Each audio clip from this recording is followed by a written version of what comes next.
Deixa eu estar aí. Já tá gravando? Meu nome é Gustavo e esse trabalho aqui foi feito com a Creuza, aqui no Turista Edição. E foi muito legal fazer, porque usamos coisas plásticas, tipo Material reciclável. tipo rolo de papel higiênico, papel reciclável, Cripom.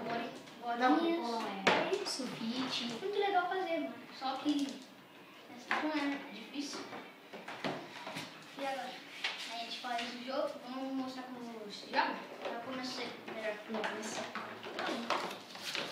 Ó, você usa a bolinha. Escolhe.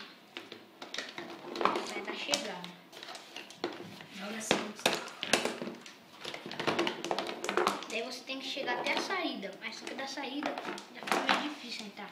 Daqui tem um elevador. Da chegada, né? Mas que doideira.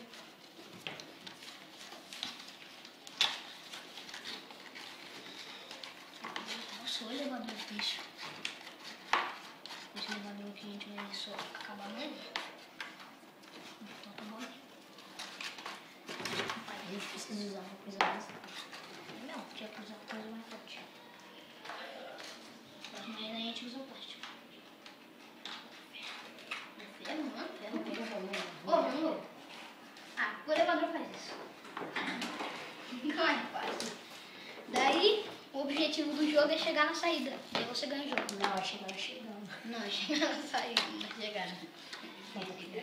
Então, esse jogo se joga como uma fliperama, que a gente sai da saída e chega na chegada com as 3 bolinhas.